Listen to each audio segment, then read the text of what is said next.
Zoé laisse tomber son téléphone sur le canapé défoncé et ferme les yeux. 20 minutes. 20 longues minutes que son père vient de lui voler avec ses supplications, ses reproches, ses « tu comprends bien que… » et c'est « après tout ce qu'on a fait », 20 minutes où elle a senti ses défenses s'effriter une à une, comme toujours. Elle se lève péniblement et va jusqu'à la petite cuisine de son studio. Sur le plan de travail minuscule, ses factures s'empilent. Électricité, loyer, assurance. À côté, son carnet de compte ouvert à la page de ce mois. Elle saisit son stylo et écrit d'une main tremblante « Papa, 3 000 €, anniversaire Mathieu ». Ses doigts parcourent les pages précédentes. Mars. Maman. 800 €. Réparation voiture. Février. Mathieu. 1200 €. Dette urgente. Janvier. Papa. 600 €. Facture dentiste. Les chiffres dansent devant ses yeux fatigués. 10 ans de ce manège. 10 ans à être leur solution à tout. Elle se laisse glisser contre le frigo et s'assoit par terre sur le carrelage froid. Ses cuisses nues contre le sol lui rappellent qu'elle porte encore son pyjama délavé. Il est 14h30 et elle n'a pas eu la force de s'habiller. Depuis ce matin, elle sait que son père appellera. Il appelle toujours la veille des événements importants de Mathieu. Dans son frigo, un yaourt périmé depuis 3 jours la nargue. À côté, un Tupperware de pâtes réchauffées qu'elle mange depuis 2 jours. Elle calcule machinalement, 127 € jusqu'à la paie. Si elle donne les 3 000 €, elle devra emprunter pour manger. Encore. Ses yeux se posent sur la photo aimantée sur le frigo. Elle et Mathieu, il y a 15 ans, sur la plage de la Grande Motte. Elle avait 13 ans. Lui 10. Elle le portait sur son dos dans l'eau parce qu'il avait peur des vagues. Déjà, elle le protégeait. Déjà, elle était responsable de son bonheur. La sonnerie du téléphone la fait sursauter. Son cœur s'emballe immédiatement. Son père qui rappelle? Sa mère pour l'achever? Non, c'est Martine, sa collègue photographe. Zoé, tu vas bien? Ta voix au téléphone tout à l'heure. Zoé se redresse, tente de paraître normale. Ça va, juste fatiguée. Écoute, j'ai un mariage samedi prochain, bien payé. Tu veux qu'on le fasse ensemble? Ça nous ferait 400 € chacune. 400 €. Zoé ferme les yeux. Même avec ce contrat, même en se privant de tout, elle n'aura jamais 3 000 € avant demain. Oui, merci Martine. Envoie-moi les détails. Elle raccroche et reste assise par terre, le téléphone contre sa joue. Autour d'elle, son studio de 25 mètres carrés ressemble à sa vie. Petit, encombré, sans air. Un canapé-lit qui craque, une table de bistrot chinée aux puces, son matériel photo soigneusement rangé sur des étagères de fortune. Ses seuls biens de valeur. Elle repense aux photos qu'elle a vues sur Facebook hier soir. Ses parents devant leur nouvelle télé 75 pouces. Mathieu en terrasse de café avec des amis, une montre qui brille au poignet. Sa mère avec un sac à main qu'elle ne lui connaissait pas. Ils ont l'air heureux, insouciants. Ils ont l'air de gens qui n'ont pas de soucis d'argent. Et pourtant, c'est elle qui finance cette illusion. Elle qui mange des pâtes froides pour qu'ils puissent commander des pizzas. Elle qui porte les mêmes 3 pulls depuis 2 ans pour qu'ils puissent se renouveler leur garde-robe. Son téléphone vibre. Un SMS de sa mère. « Ma chérie, papa m'a dit pour demain. Tu es un ange. Mathieu sera si heureux. On t'aime fort. » Ces mots, qui auraient dû la réchauffer, lui font l'effet d'une gifle. Un ange. Elle n'est pas un ange. Elle est un distributeur automatique. Une machine à résoudre leurs problèmes. Et le pire, c'est qu'une partie d'elle s'accroche à ses miettes d'affection comme à une bouée de sauvetage. Elle se relève lentement, ses jambes engourdies par le froid du carrelage. Dans le miroir de l'entrée, elle croise son reflet, des cernes violets, des cheveux ternes, une maigreur qui n'a rien de gracieux. À 28 ans, elle ressemble à une femme de 40 ans qui aurait vécu trop de déceptions. Mais ses yeux, dans ses yeux brille encore quelque chose. De la colère peut-être? De la lassitude? Elle ne sait plus. Ce qu'elle sait, c'est qu'elle va encore dire oui, comme toujours, parce qu'elle ne sait pas comment faire autrement. Parce qu'au fond, quand il l'appelle, elle se sent importante, nécessaire. Elle attrape son ordinateur portable et se connecte à sa banque en ligne. 1 847 € sur son compte. En comptant le mariage de samedi, elle arrivera tout juste. Il faudra qu'elle annule son rendez-vous chez le dentiste. Encore. Il faudra qu'elle repousse le changement de pneus de sa Clio. Encore. Zoé effectue le virement en quelques clics, comme un automate, comme elle l'a fait des dizaines de fois avant. Puis, elle ferme l'ordinateur et reste assise dans le silence de son studio. Dehors, Lyon vit sa vie. Les gens vont et viennent, travaillent, rient, construisent leur avenir. Elle attend. Elle attend le prochain appel, la prochaine urgence, la prochaine occasion de se sentir utile en se sacrifiant. Elle ne sait pas encore que dans 3 jours, sa vie va basculer, que ce virement qu'elle vient de faire sera le dernier, que cette femme fatiguée dans le miroir va bientôt apprendre à dire non. Pour l'instant, elle retourne se coucher, épuisée par cette nouvelle défaite contre elle-même. L'odeur l'accueille dès qu'elle pousse la porte. Basilic, tomates, béchamel. Sa mère a préparé ses lasagnes aux épinards, celles qu'elle faisait quand Zoé était petite et qu'elle rentrait de l'école avec un mauvais bulletin.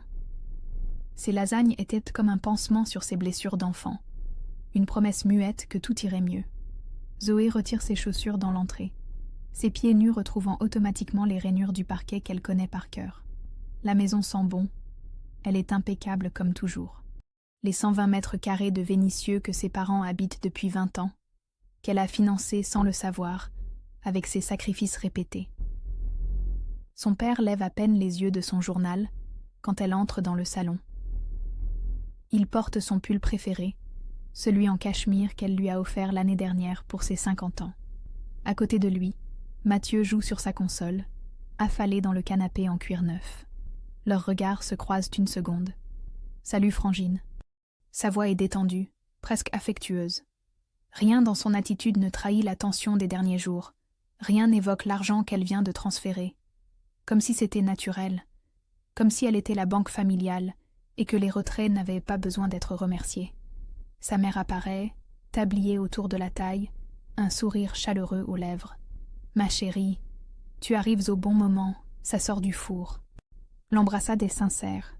Elle sent le parfum familier de sa mère, ce mélange de crème de jour et de lessive qui a bercé son enfance. Dans ses bras, l'espace d'un instant, Zoé redevient cette petite fille qui cherchait l'approbation, qui voulait juste être aimée sans condition. « Tu as l'air fatiguée, ma puce. Tu travailles trop. » Cette sollicitude la touche malgré elle. Sa mère la regarde vraiment, remarque ses cernes, s'inquiète. Pour un moment, Zoé oublie qu'elle vient de vider son compte en banque pour eux. Pour un moment, elle n'est plus un distributeur automatique, mais leur fille. Le repas commence dans une ambiance presque festive. Son père raconte une anecdote sur ses anciens collègues, cette histoire drôle qu'il ressort parfois et qui les fait tous rire. Mathieu se moque gentiment de sa nouvelle coiffure, comme font les petits frères. Sa mère sert de généreuses portions, comme quand ils étaient enfants et qu'elle voulait s'assurer qu'ils ne manquent de rien. Zoé mange lentement, savourant chaque bouchée. Ses lasagnes ont le goût de l'enfance, celui d'un temps où elle n'avait pas à porter le poids financier de la famille sur ses épaules. Autour de la table, ils forment presque une vraie famille. Presque. L'illusion dure 1 heure.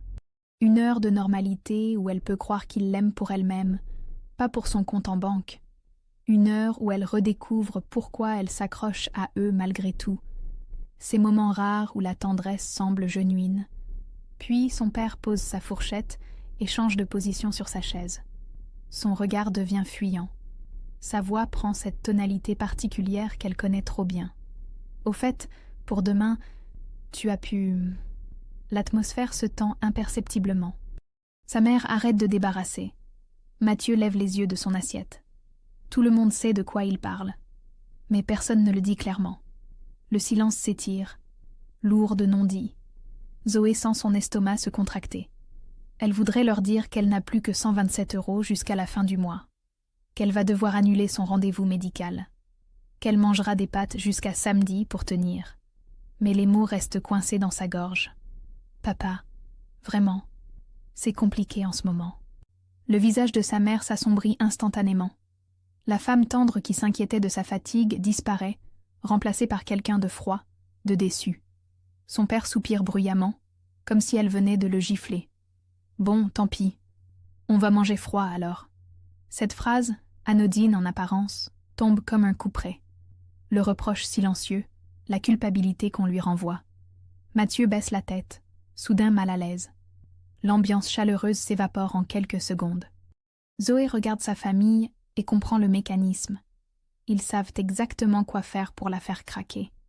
La tendresse d'abord, pour qu'elle se sente aimée, puis le chantage émotionnel déguisé en résignation.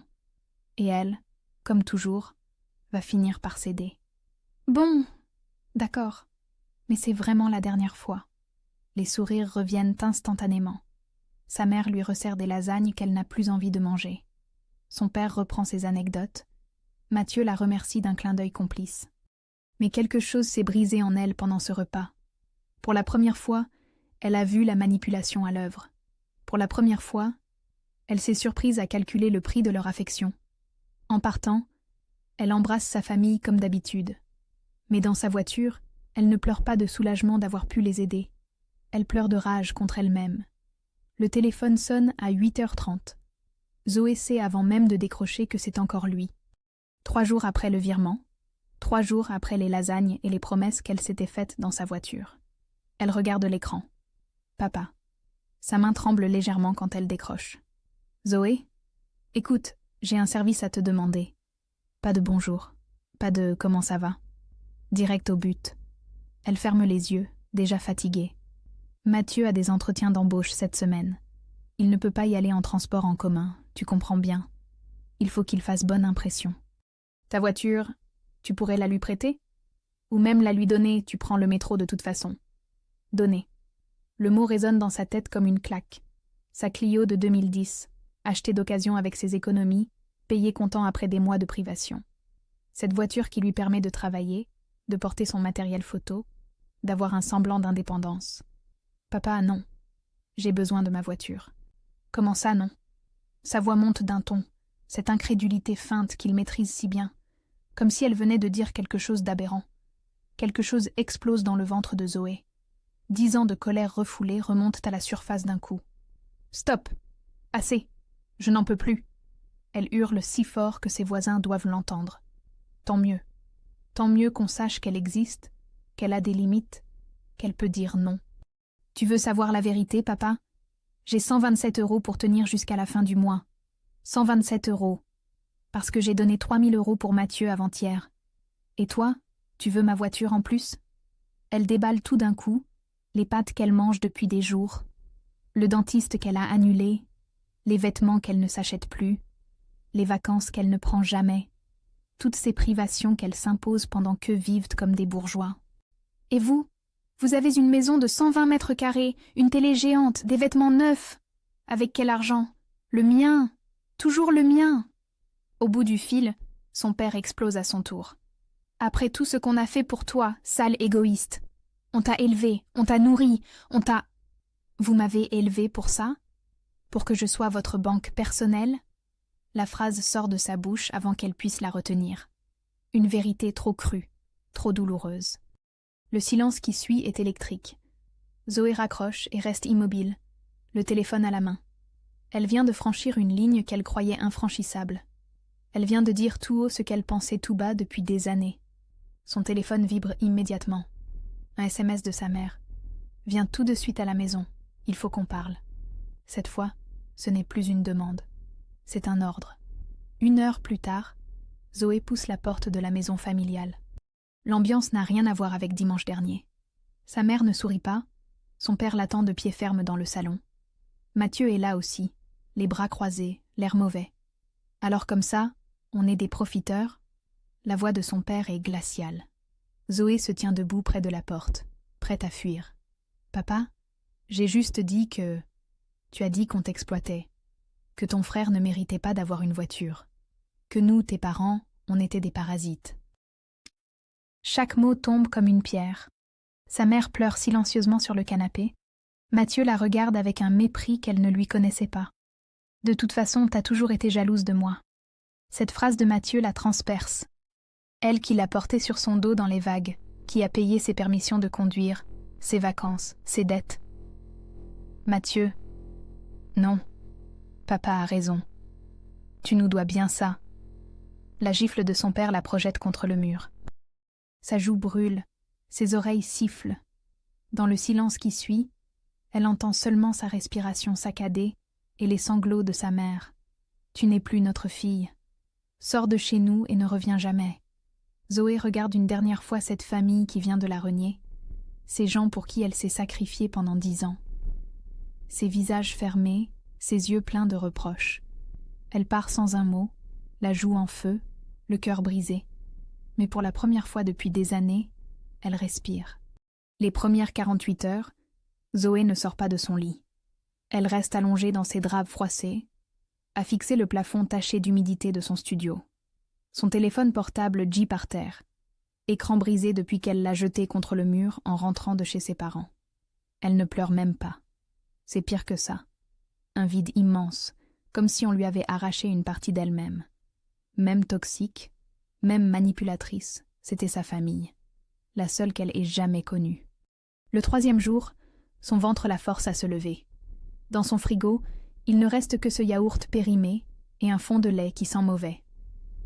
Elle verse des céréales dans un bol, ajoute de l'eau du robinet et mange debout dans sa cuisine, les pieds nus sur le carrelage glacé.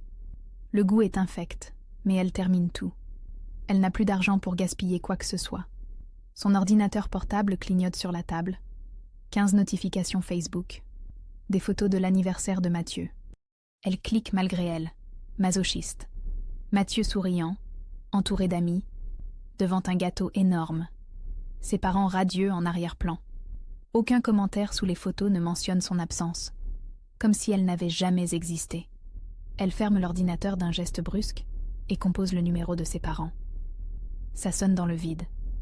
1 fois, 2 fois, 10 fois. Elle raccroche et rappelle. Toujours le répondeur. Elle recommence compulsivement, comme une droguée en manque. Au bout de la 15e tentative, elle comprend. Ils ont bloqué son numéro. Cette réalisation la plie en deux. Elle tombe à genoux sur le parquet et vomit ses céréales à l'eau. Entre deux hauts le cœur, une question lancinante la torture. Et si elle était vraiment le problème? Et si son père avait raison? Et si elle était juste une fille égoïste qui avait oublié tout ce que ses parents avaient fait pour elle? Les jours suivants se ressemblent tous.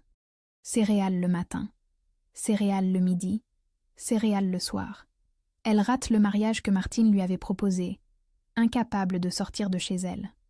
Elle reste en pyjama, ne se lave plus, laisse ses cheveux graissés. Le pire, ce sont les soirs. Dans le silence de son studio, elle entend les voisins vivre, des rires, de la musique, des conversations normales. Elle fixe son téléphone en espérant un appel qui ne vient pas. Un matin, elle craque complètement. Elle se connecte sur son compte bancaire et vire 200 € sur celui de Mathieu. Avec un message pathétique « Pardon, je vous aime ». Elle attend une réponse toute la journée. Le soir, elle vérifie. L'argent a été retiré en liquide. Pas de merci, pas de message. Ils ont pris son argent et l'ont ignoré. C'est là qu'elle comprend vraiment. Pour eux, elle n'était qu'un distributeur automatique. Même cassé, même hors service.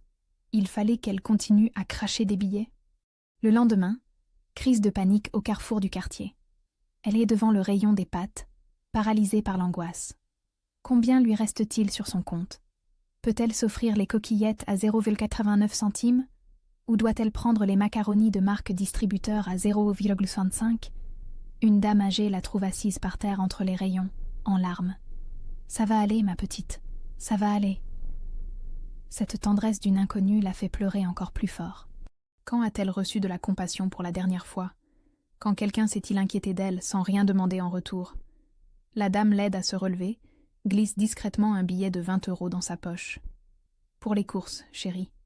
On est toutes passées par là. » En rentrant chez elle, Zoé s'effondre sur son canapé défoncé. Dans ses mains, les 20 € de l'inconnu. Plus de tendresse et de générosité que ce qu'elle a reçu de sa famille en 10 ans. Cette nuit-là, pour la première fois depuis la rupture, elle ne compose pas le numéro de ses parents. Elle se contente de manger ses pâtes en regardant par la fenêtre les lumières de Lyon. Quelque part dans cette ville, des gens vivent sans avoir besoin de mendier l'amour de leur famille. Peut-être qu'elle peut apprendre à en faire partie. 6 mois. 6 longs mois depuis la gifle et les mots qui tuent. Zoé a trouvé un rythme de survie, réveil à midi, douche un jour sur 2, courses au Lidl pour économiser 50 centimes sur les pâtes. Elle a vendu son appareil photo professionnel pour payer le loyer. Maintenant, elle travaille avec son vieux réflexe numérique, celui de ses débuts. Le pire, c'est l'impression de tourner en rond. Elle se lève chaque matin en se promettant de s'en sortir, mais ne sait pas par où commencer. Comment on reconstruit une vie quand on a passé 10 ans à la sacrifier?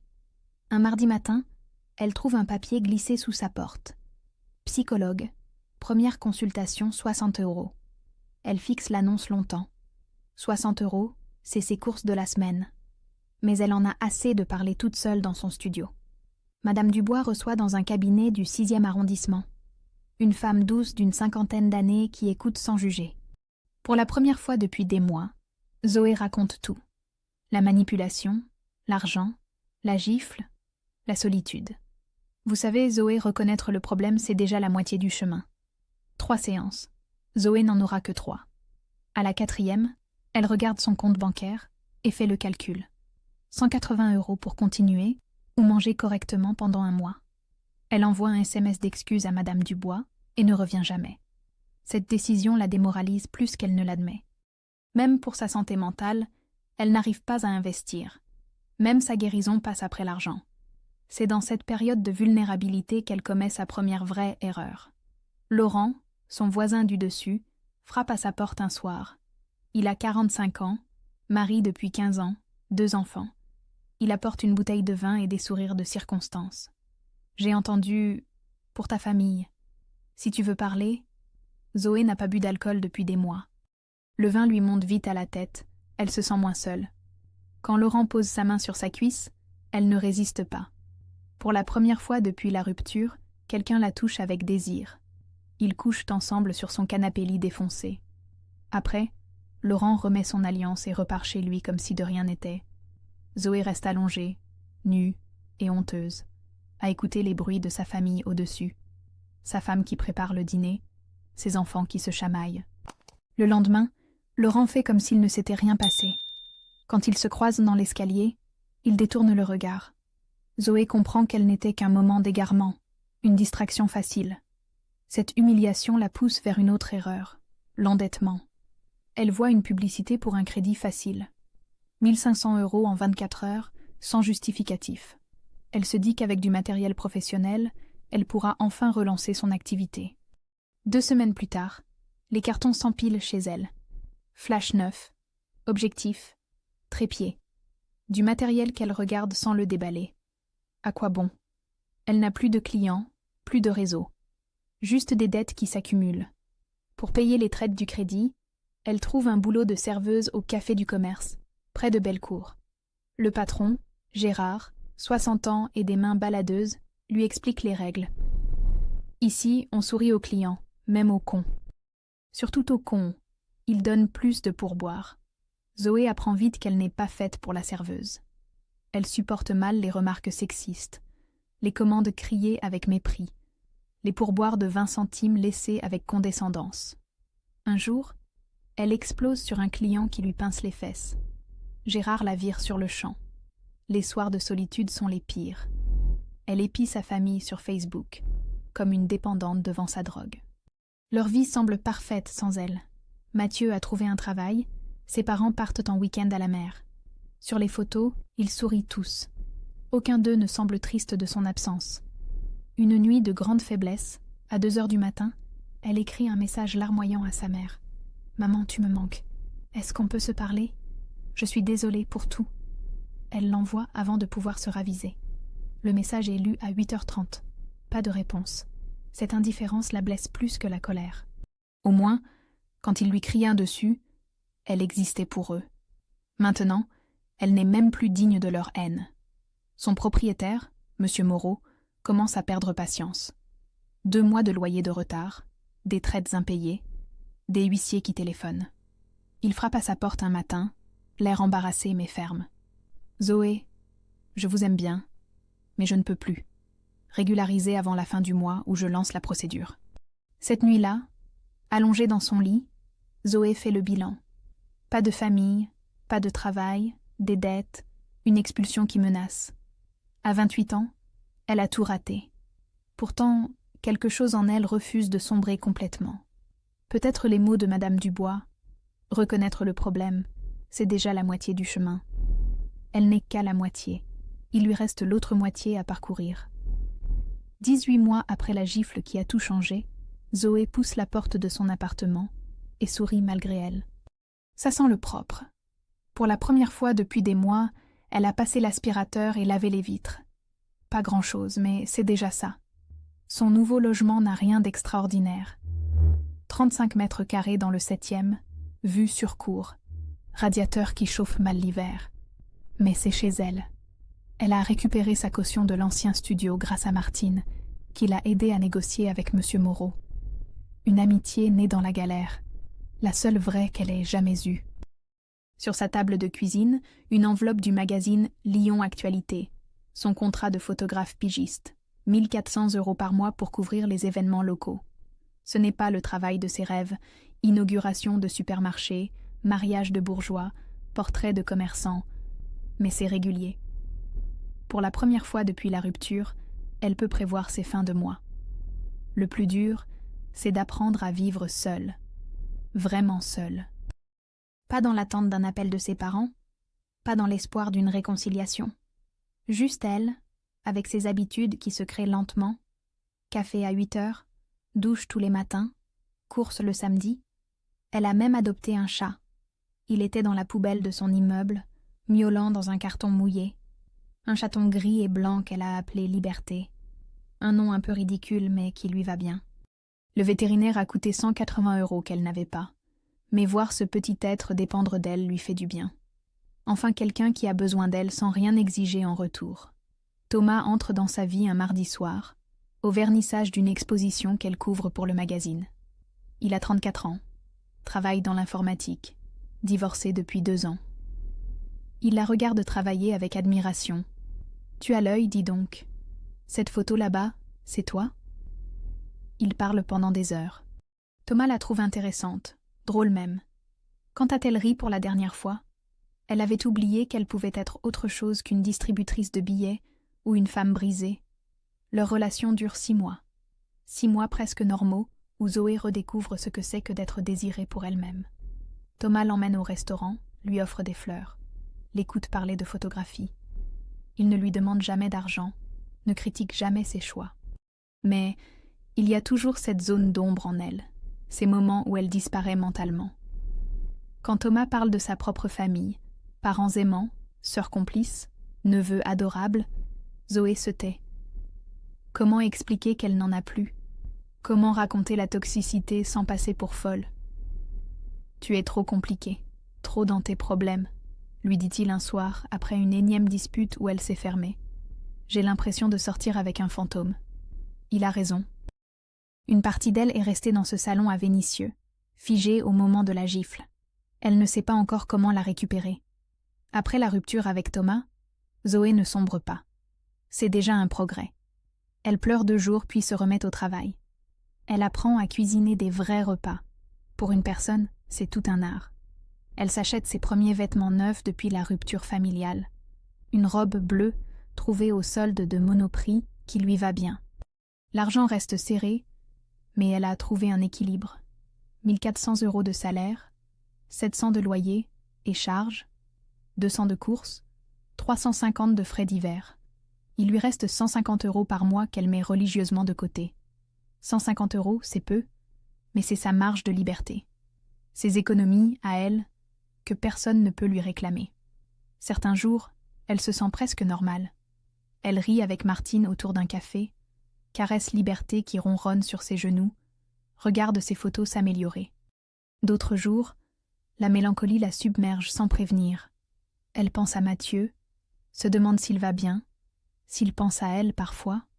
Un après-midi, elle croise Madame Martin, une ancienne voisine de ses parents, au marché de la Croix-Rousse. « Zoé, ma chérie, ça fait si longtemps. Tes parents parlent souvent de toi, tu sais. Ils disent que tu les aides beaucoup financièrement depuis ton succès professionnel. » Zoé reste figée entre les étals de légumes. Ses parents mentent sur elle. Ils inventent qu'elle les aide encore, utilisent sa réussite pour se donner une contenance sociale. Même absente, même reniée, elle leur sert encore à quelque chose. Cette découverte la bouleverse, plus qu'elle ne l'admet. Mais en rentrant chez elle, en retrouvant Liberté qui l'accueille avec des miaulements joyeux, elle comprend quelque chose d'important, peu importe ce qu'il raconte. Sa vraie vie, c'est ici, dans ce petit appartement qui sent bon la lavande, avec ce chat qu'il a choisi chaque jour. Elle n'est plus leur fille. Elle est enfin elle-même, même si elle ne sait pas encore vraiment qui c'est. 3h17 du matin. Zoé émerge du sommeil, le cœur battant. Son téléphone vibre sur la table de nuit, écran illuminé dans l'obscurité de sa chambre. Numéro masqué. À cette heure, ce ne peut être qu'une urgence. Accident? Décès? Ses doigts tremblent légèrement quand elle décroche. Allô? Un sanglot. Puis une voix brisée qu'elle reconnaît immédiatement. Zoé? Ma chérie? C'est maman. Le temps s'arrête. 2 ans et demi. 2 ans et demi de silence total, et maintenant cette voix fantôme qui ressurgit de son passé. Zoé se redresse dans son lit. Liberté qui dormait contre elle s'étire et miaule doucement. Maman? Sa propre voix lui semble étrangère. Surprise, méfiante, mais aussi, elle doit l'admettre, soulagée. Malgré tout ce qui s'est passé, entendre sa mère la bouleverse.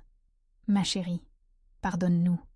Oh mon Dieu, pardonne-nous. » Sa mère pleure au téléphone.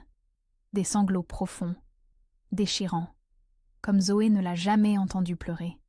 Même le jour de l'enterrement de grand-mère, sa mère était restée digne. Là, elle semble complètement effondrée. Qu'est-ce qui se passe? Ton père n'a plus de travail depuis 18 mois. Il ne trouve rien. À 52 ans, personne ne veut de lui. Et Mathieu, un nouveau sanglot, plus violent. Mathieu est en cure de désintoxication. Cocaïne. On ne savait pas, Zoé. On ne savait pas qu'il nous a menti pendant des mois. Zoé ferme les yeux. Mathieu, son petit frère qui avait peur des vagues. Mathieu pour qui elle a payé les permissions de conduire, les vacances, les dettes de poker. Les dettes de poker qui, maintenant, prennent un autre sens. Les dettes s'accumulent. Le crédit de la maison, les cartes bancaires, les emprunts pour maintenir notre train de vie quand tu n'étais plus là pour nous aider. Cette phrase la frappe comme une gifle. Quand elle n'était plus là pour les aider. Comme si c'était son choix. Comme si ce n'était pas eux qui l'avaient chassé. On doit 50 000 euros, Zoé. 50 000.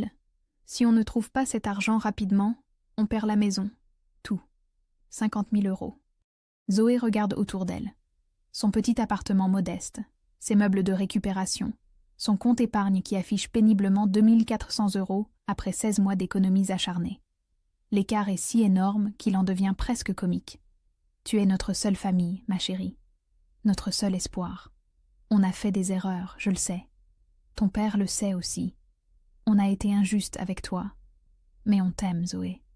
On t'a toujours aimé. Ces mots qu'elle a rêvé d'entendre pendant des mois. Ces excuses qu'elle espérait en secret.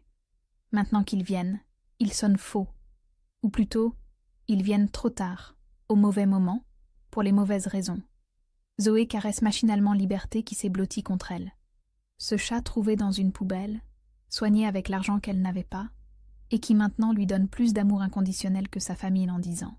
« Maman, combien tu penses que je pourrais vous donner ?» La question sort de sa bouche avant qu'elle puisse la retenir.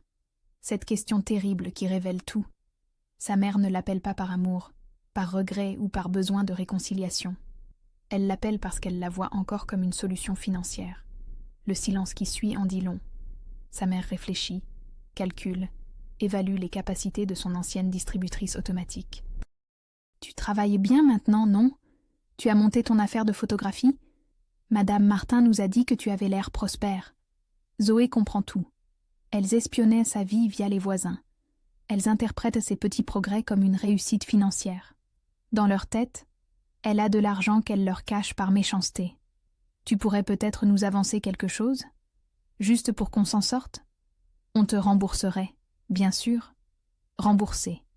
Comme les 28 000 euros des 10 années précédentes qu'elles n'ont jamais remboursés. Comme tous ces prêts qui étaient en fait des dons déguisés. Zoé regarde l'heure. 3h25.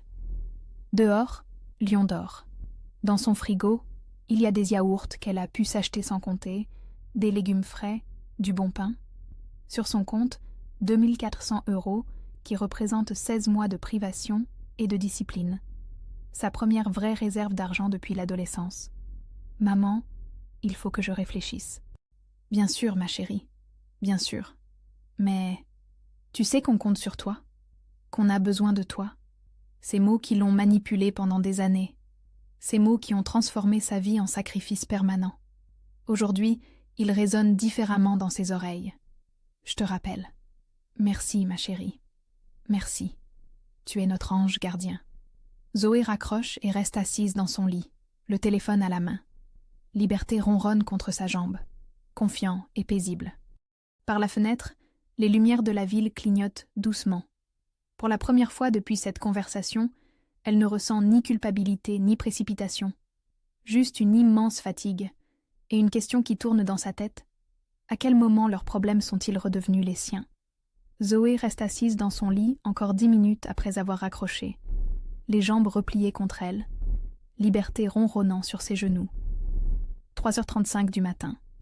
Dans quelques heures, Lion va se réveiller, les gens vont partir travailler, la vie normale va reprendre. Mais elle vient de recevoir un coup de téléphone qui aurait pu détruire 2 ans et demi de reconstruction. Aurait pu, mais ne l'a pas fait. Elle se lève lentement et va à la cuisine. Dans le frigo, derrière les yaourts et les légumes frais qu'elle peut maintenant s'offrir sans calculer, se cache une petite bouteille de champagne. Du crément de Loire, rien d'extraordinaire, acheté il y a 6 mois pour fêter sa première exposition photo dans un café du 5e arrondissement. Une exposition qui avait été annulée au dernier moment. Problème de planning, avait dit le patron. En réalité, il avait préféré organiser un tournoi de baby-foot. Zoé avait rangé la bouteille en se disant qu'elle attendrait une meilleure occasion. Cette nuit, elle comprend que l'occasion, c'est maintenant. Elle fait sauter le bouchon d'un geste ferme. Le pop résonne dans son petit appartement comme un coup de feu libérateur. Liberté sursaute, puis retourne se coucher, habituée aux bizarreries de sa maîtresse. Zoé se verse une coupe dans un verre à moutarde. Elle n'a pas de vrai influx à champagne. Et boit une première gorgée. Le liquide pétille sur sa langue, frais et légèrement acidulé. Pas le meilleur champagne du monde, mais il a le goût de la liberté. Elle va jusqu'à son salon et s'assoit sur son canapé-lit, face aux photos qu'elle a développées cette semaine. Des visages anonymes de Lyon, des gens qui font leurs courses aux halles de Lyon Paul Bocuse, qui boivent un café sur une terrasse de la Presqu'île, qui promènent leurs chiens au parc de la Tête d'Or. Des vies ordinaires mais vraies, des gens qui ne demandent rien à personne, qui construisent leur bonheur avec leurs propres moyens. Comme elle. Elle pense à ses 2400 € d'économie. 16 mois à mettre 150 € de côté chaque mois. 16 mois de discipline, de petites privations acceptées, de satisfaction quand elle voyait le chiffre grandir sur son compte. Ces 2400 € représentent bien plus que de l'argent. Ils sont la preuve qu'elle peut vivre sans eux, qu'elle peut construire quelque chose par elle-même. Son téléphone vibre. Un message de sa mère. « Ma chérie, j'espère que tu ne nous en veux pas de t'avoir réveillée. On est tellement désespérés. Tu es notre seul espoir. » Zoé lit le message et prend une nouvelle gorgée de champagne. Ce petit cœur à la fin, cette tendresse de circonstance qui n'apparaît que quand ils ont besoin d'argent. Pendant 2 ans et demi, pas un appel, pas un message, pas un signe d'intérêt pour sa vie. Et maintenant, des cœurs et des ma chérie parce qu'ils sont dans la merde. Elle compose leur numéro. Sa mère décroche à la première sonnerie. « Zoé, ma chérie, tu as réfléchi ?»« Oui, maman. »« J'ai réfléchi. » Sa voix est calme, posée. Elle ne tremble plus comme il y a 3 ans quand elle essayait de leur dire non. « Tu veux que je te dise quelque chose ? Pendant un moment, j'ai pensé vous donner mes économies. » Un silence plein d'espoir au bout du fil. Sa mère retient son souffle. « Mais en fait, non.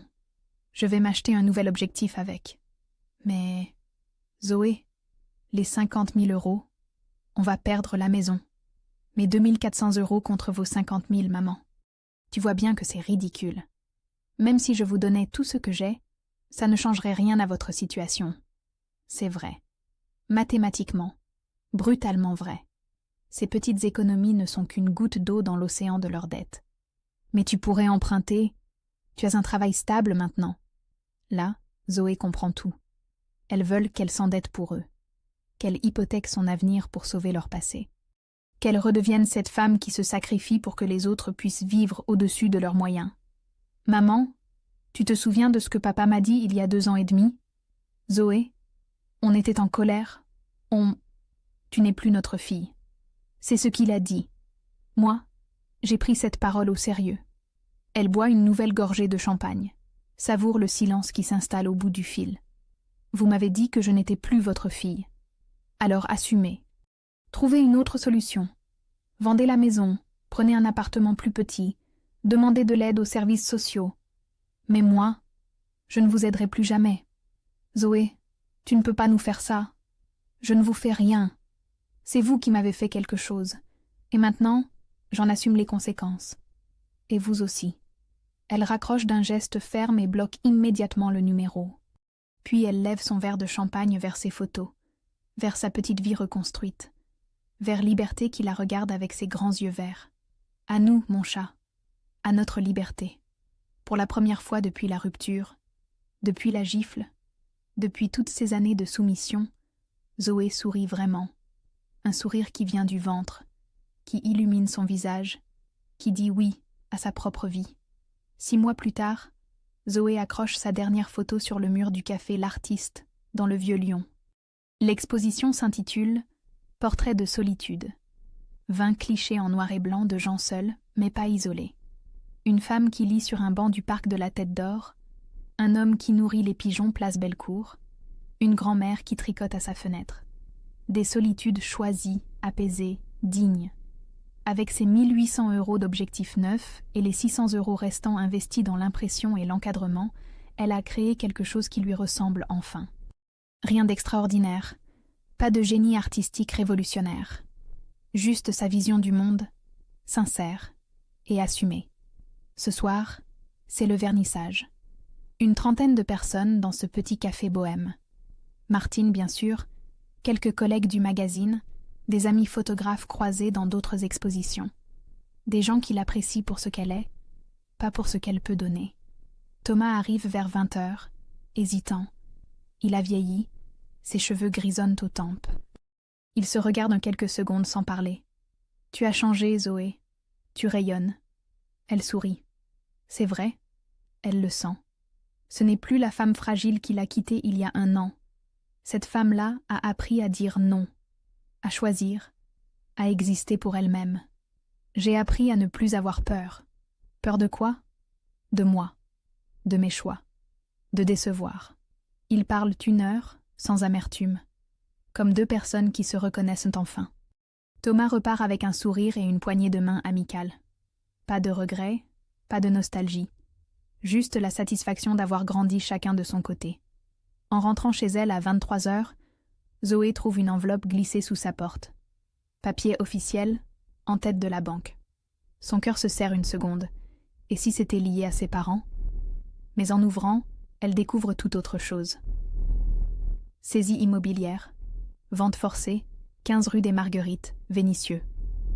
L'adresse de la maison familiale. Ils ont perdu. Ils ont vraiment tout perdu.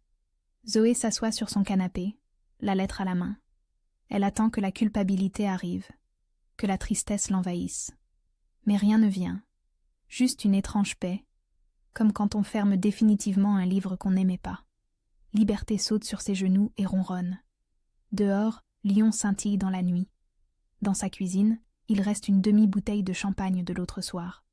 Zoé se resserre un verre et trinque toute seule. À eux. Qu'ils apprennent enfin à se débrouiller. Elle va jusqu'à son armoire et sort son album photo. Pas celui de Facebook, celui en papier, avec de vraies photos qu'on peut toucher.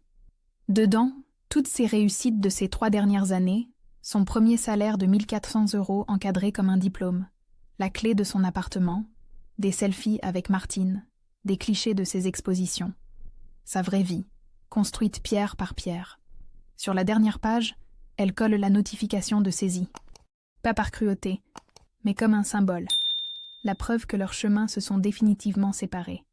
Qu'elle a choisi le bon Le lendemain matin, en développant ses dernières photos dans son petit labo improvisé, elle tombe sur un cliché qu'elle avait oublié. Pris au hasard dans la rue, sans y penser. Son reflet dans la vitrine d'un magasin, un jour de soleil. Elle sourit naturellement, porte sa nouvelle robe bleue, tient Liberté dans les bras. Cette femme sur la photo lui plaît. Cette femme a l'air libre, apaisée, entière. Cette femme sait qui elle est et ce qu'elle vaut. Cette femme ne mendie plus l'amour de personne. Zoé encadre la photo et l'accroche au-dessus de son lit. Tous les matins, en se réveillant, elle verra cette version d'elle-même qu'elle a mis 30 ans à rencontrer. Dans le miroir de sa salle de bain, elle se regarde et lui dit, comme chaque matin depuis 6 mois, « Je t'aime ». Et pour la première fois de sa vie, elle le pense vraiment.